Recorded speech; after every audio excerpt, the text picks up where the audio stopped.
Most of the time मैं सिर्फ library में ही बिताया हूँ। मैं सिर्फ घर पे बस खाना खाने के लिए लौटता था और बस फिर से वापस लाइब्रेरी। गुजरात में जो मेरिट लिस्ट आया था उसमें कुछ प्रतिशत से मैं रह गया, तो मेरा गुजरात में एमबीबीएस में सिलेक्शन नहीं हो पाया। सोच लिया था कि डॉक्टर ही बनना है और एमबीबीएस ही करना है, और एक 18 साल के बाद मैं मेरे शहर वापस लौटा हूँ और आज मैं मेरे शहर में कार्यरत। पिछले 1 साल से मेरा खुद का हॉस्पिटल में चला रहा हूँ सूरत में, जो भी प्रिपरेशन के टाइम पे बहुत कुछ चुनौतियाँ थी, क्योंकि आज के ज़माने में इतने कॉम्पिटिशन्स है। उस कॉम्पिटिशन में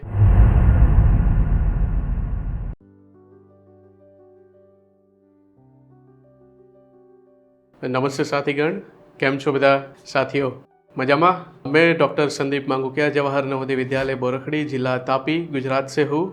currently I am working as a director of Sankalp surgical hospital in Surat, Gujarat. बात करें 2005 की, जब मैं 5वीं कक्षा में पढ़ रहा था, मेरे कोचिंग में मेरे एक सर थे जिन्होंने मेरे को ये नवोदय के बारे में बताया गया। उनके लिए एग्ज़ाम थी, वो एग्ज़ाम मेरे को देना था। तब वो सर, मैं न कुछ जानता था नवोदय क्या था, कि उसमें क्या रहता है। बस कि हम 3-4 लोग थे जिनकी वजह से और सर ने हमें चूज़ किया था कि आप 3-4 लोगों को ये नवोदय का एग्ज़ाम देना है, और हमने बस वो एग्ज़ाम सिर्फ लिखा। पापा को बुलाया गया कि इसके 1 घंटे की कोचिंग रहेगी, और बस उनके जो भी फीस वगैरह था उस समय पापा को समझाया गया। उसके बाद जब एग्ज़ाम हुआ तो फरवरी 2005 में एग्ज़ाम होने के बाद, जब मई 2005 में इसका एग्ज़ाम का रिज़ल्ट आया, घर में कोई रिज़ल्ट को पढ़ नहीं पाता था, क्योंकि वो रिज़ल्ट जो दिया गया था वो इंग्लिश में एक लेटर आया था। पापा उस लेटर को लेके एक पढ़े लिखे भैया के पास जाते हैं, उनको रिज़ल्ट बताते हैं। तो कुछ इस तरह जब रिज़ल्ट आने के बाद जब पता चला कि नवोदय विद्यालय में मेरा सिलेक्शन हुआ है, सन 2005 जून महीना मैं पहुंच गया नवोदय विद्यालय में।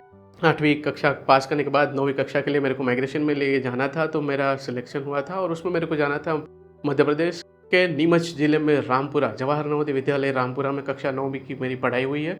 नवोदय विद्यालय में हर साल 20 बच्चों का वो नवोदय का एक एक्सचेंज प्रोग्राम के दौरान आप दूसरे नवोदय में जाना पड़ता है। वहाँ पे जब गए तब वो भी एक अलग ही मेरा लाइफ एक्सपीरियंस है, क्योंकि जिस तरह से मैं गुजरात में था, मतलब वहाँ का खाना पीना रहना जो भी कुछ है, उसके बदौलत जो भी मध्य प्रदेश में जाके जो हमने खाना पीना और वहाँ के लोगों का रहना, ये सब कुछ हमने जो कल्चर, एक नया कल्चर हमने देखा, वो एक छोटी सी उम्र में ये बहुत बड़ा इम्पैक्ट था। एक बात बताऊँ तो उस नवोदय विद्यालय का दोस्त आज मेरा सीए है, देव प्रसाद पाटीदार है। दूसरा चीज़, वहाँ से 9वीं कक्षा 1 ही साल की पढ़ाई रहते थे। फिर मैं वापस लौट गया जवाहर नवोदय विद्यालय बोरखड़ी तापी में, सूरत में वापस लौटने के बाद फिर 10वीं 11वीं 12वीं की पढ़ाई, और उसके बाद जब नवोदय विद्यालय से पास आउट हो गए 2012 में मैंने पास आउट किया। उसके बाद जब रिज़ल्ट आया, रिज़ल्ट काफ़ी अच्छा था, मेरे फेवर में था, लेकिन गुजरात में जो मेरिट लिस्ट आया था उसमें कुछ प्रतिशत से मैं रह गया, तो मेरा गुजरात में एमबीबीएस में सिलेक्शन नहीं हो पाया। मेरे को बीडीएस बीएमएच ये सारे कोर्स मिल रहे थे, लेकिन बस सोच लिया था कि डॉक्टर ही बनना है और एमबीबीएस ही करना है, और एक तभी से मतलब सोचा था कि मैं बनूंगा तो एक सर्जन ही बनूंगा। ऐसा भी नहीं था कि मैं कोई फिजिशियन बन जाऊंगा, मैं कोई पीडियाट्रिशियन बनूंगा या मैं कोई गायनेक बन जाऊंगा। बस एक ही सपना था कि मेरे को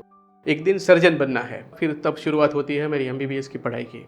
तो नवोदय में जो हम उस तरह से मेरे को जो इंडिपेंडेंट रहने के लिए जो मेरे को बनाया है, उसके बदौलत ही मैं ज़िंदगी में आज जो भी कुछ हूँ, जैसे जैसे मैं आगे बढ़ता गया हूँ, वो जिस तरह की मेरे स्किल डेवलपमेंट जो नवोदय विद्यालय की वजह से जो मेरे में बनी है, सेल्फ इंडिपेंडेंट रहने के मतलब आप बोलो या राउंड द क्लॉक जो भी पर्सनालिटी डेवलपमेंट में जिस तरह मदद किया है, वो आज भी मैं नवोदय को इसके बारे में मतलब नहीं भूल पाता हूँ। आज भी मैं कहीं पे भी जाता हूँ, मेरा चाहे कोई भी लेक्चर हो, कोई भी मेरा पेशेंट को जो भी मेरे मतलब इंस्पायर होते हो, उनको मैं नवोदय की मेरी ये जो जर्नी है मैं ज़रूर सुनाता हूँ।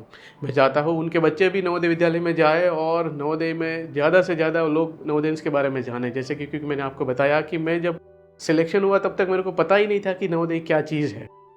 जब एक बार मैं वहाँ गया, उसके बारे में मेरे को जो भी पता चला, जो जिस तरह से मेरे 7 साल गुजरे हैं, और उसके बदौलत 7 साल की पढ़ाई के बाद मेरा जो ग्रेजुएशन, उसके बाद पोस्ट ग्रेजुएशन, और आज सिर्फ 29 साल की उम्र में मैं एक डायरेक्टर हुए, मेरा खुद का हॉस्पिटल है सूरत में। सूरत के बहुत सारे ऐसे डॉक्टर्स हैं जो आज की तारीख में सोचने के लिए मजबूर है कि इतनी छोटी सी उम्र में इस लड़के ने अपना खुद का हॉस्पिटल कैसे कर लिया है। तो ये जो भी कुछ है वो नवोदय के लिए ही, नवोदय की वजह से ही है। साथी मित्रों, मैं बताना चाहूँगा 2012 का वो साल, और नवोदय से वापस लौटा था मैं सूरत। मेरे माता पिता के बारे में बताऊँ तो मेरे फादर एक डायमंड वर्कर है और माता जी हाउसवाइफ है। पिताजी सिर्फ 7 पास है और मेरी माता जो है वो बिल्कुल मतलब पढ़ाई नहीं की है, वो गाँव में रहे हैं। तो चुनौतियों की बात करें तो एमबीबीएस में जब मेरा सिलेक्शन हुआ, मेरे को एमबीबीएस की पढ़ाई की शुरुआत करनी थी।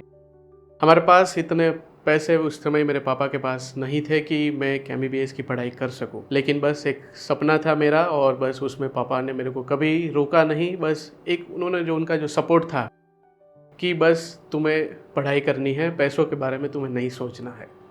शुरुआत के सालों में ज़रूर मतलब बहुत ही स्ट्रगल करना पड़ा, बहुत सिलेबस जो भी कुछ था, कक्षा 12वीं तक मतलब जो भी हम पढ़े थे उसके मुताबिक एमबीबीएस की पढ़ाई में इतने सारे सब बुक्स की साइज़ भी अगर देख लो और इतना ह्यूमन बॉडी के बारे में पढ़ना ये कोई आसान चीज़ नहीं था। लेकिन फिर भी दिन में जितना हो सके उतना, आज मैं बात करूं मेरे साथीगण, मतलब मेरा जो एक एमबीबीएस के दौरान मेरा रूममेट जो था नयन गढ़िया करके, वो इस मेरे बारे में अच्छे से बता पाएगा कि मेरे 5 साल का जो मेरा समय था वो मोस्ट ऑफ द टाइम मैं सिर्फ लाइब्रेरी में ही बिताया हूँ। मैं सिर्फ घर पे बस खाना खाने के लिए लौटता था और बस फिर से वापस लाइब्रेरी। सुबह 6 बजे से मैं उठ के पढ़ाई शुरू करता था, वो भी दिन के लेक्चर्स, और शाम को 7-8 बजे तक बस मेरे को पढ़ाई ही किया हूँ।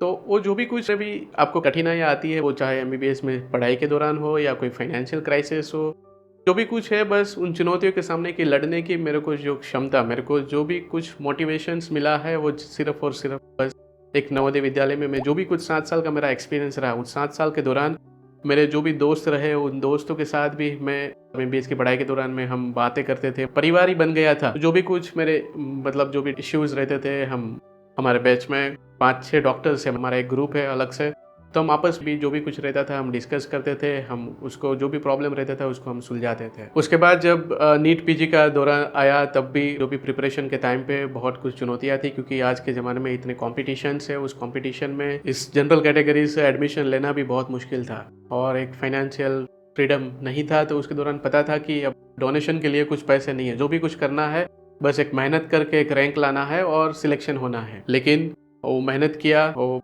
सिलेक्शन भी हो गया और आज मैं आपके सामने हूँ। जो भी कुछ चुनौतियों का मैंने संघर्ष किया है, मेरे 7 साल का नवोदय का मेरा जर्नी का टाइम, उसके बाद 10 साल एमबीबीएस और एमएस, ये सब कुछ निपटा के बाद सन 2023 में मैं वापस सूरत लौटा।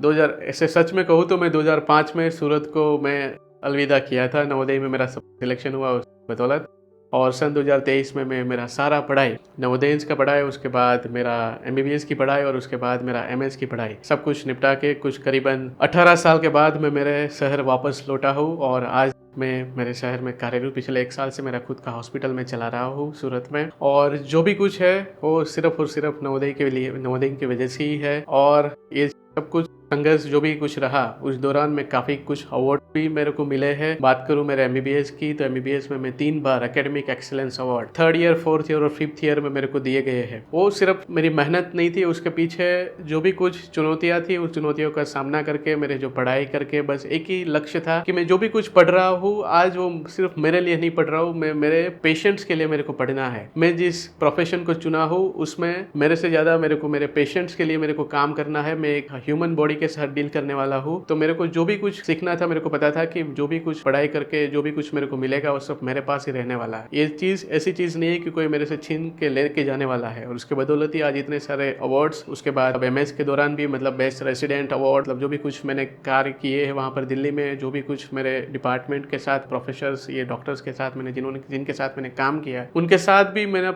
जो भी लगाव मेरा रहा था, जो भी जिस तरह से मेरा परिवार बन गया था वहाँ पर भी, वो सिर्फ और सिर्फ जो भी कुछ है वो just because of Navodaya. Delhi में जब मेरा 3 साल का टाइम रहा, वहाँ पर भी हमारे नवोदय का अलग से ग्रुप है। उन नवोदय में जोड़ने के लिए मैं जब उस ग्रुप में इन्वॉल्व हुआ, तब हम सारे एनुअल मीटिंग्स में भी जाया करते थे और ऐसे पूरा परिवार के साथ मैं मिल गया हूँ। और बस आज जो भी कुछ हूँ बस सिर्फ नवोदय की वजह से ही हूँ। अंत में बस यही कहूँगा कि success is not a destination but success is a journey in reaching your ultimate goals. What ever goals you have, experiencing failures and struggles is the only key that will make you strong and better। साथीगण, आज मैं आपको मेरी journey जो भी कुछ बता पाया हूँ इस नवोदय टॉक्स परिवार के जरिए, मैं आपको भी एक रिक्वेस्ट कर रहा हूँ कि आप भी आइए नवोदय टॉक्स के जरिए। आप अपने परिवार को, आप अपने आसपास के जो भी कुछ लोग हैं उनको मतलब आप अपनी जो भी जर्नी कुछ रही है नवोदय में, आप जो भी कुछ प्रोफेशनल करियर रहा है उसमें आपका नवोदय का क्या मतलब रोल रहा है कि आप बताइए, लोगों को मोटिवेट करिए। और बहुत बहुत धन्यवाद ये नवोदय स्टॉक्स का, जो इनके जरिए मैं आज आपको ये सब कुछ मेरी जर्नी के बारे में बता पाया हूँ। तहे दिल के मैं उनका शुक्रिया अदा करता हूँ। धन्यवाद।